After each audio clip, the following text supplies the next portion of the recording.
తీర్పు గెలిచింది. మిమ్మల్ని కలిసి పోటీ చేయమని చెప్పిర్రా? వాళ్ళు కలిసి మీరు చైర్మన్ ఇచ్చేయమని చెప్పిర్రా ప్రజలందరూ కూడా? చిత్తూరు జిల్లా పంజాని పోలీస్ స్టేషన్ పరిధిలో రైస్ పుల్లింగ్ పేరుతో మోసం చేసిన కేసులో 4 నిందితులను పోలీసులు అరెస్ట్ చేశారు. తమిళనాడు కృష్ణగిరి జిల్లా సోరంకూటాయి గ్రామానికి చెందిన శేఖర్ అనే వ్యక్తిని ప్రత్యేక పాత్ర ఉందని రైస్ పుల్లింగ్ చేస్తామని నమ్మబెట్టి ₹1,00,000 అడ్వాన్స్ తీసుకుని మోసం చేసిన ఘటనపై కేసు నమోదైంది. ఎస్పీ ఆదేశాల మేరకు డీఎస్పీ పర్యవేక్షణలో పోలీసుల విచారణ చేపట్టి సాంకేతిక ఆధారాలతో 4 కోగిలేరు క్రాస్ వద్ద అదుపులోకి తీసుకున్నారు. మరొక 2 పరారీలున్నారు.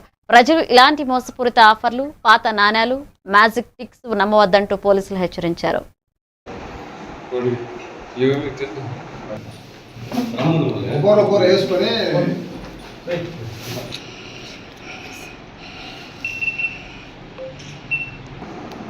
పంజాని పోలీస్ స్టేషన్ క్రైమ్ నెంబర్ 40/2026లో ఫోటో డిజిటల్కి సంబంధించి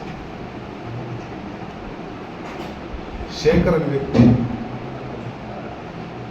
తమిళనాడు రాష్ట్రం కృష్ణగిరి జిల్లా బరుగురు ఇతని నివాస స్థలము. ఇతనికి ఈ పంజాబ్ లిమిట్స్లోని ఈ రాయలపేట పక్కన ఒక ఆంజనేయ స్వామి గుడికి దగ్గరికి రమ్మని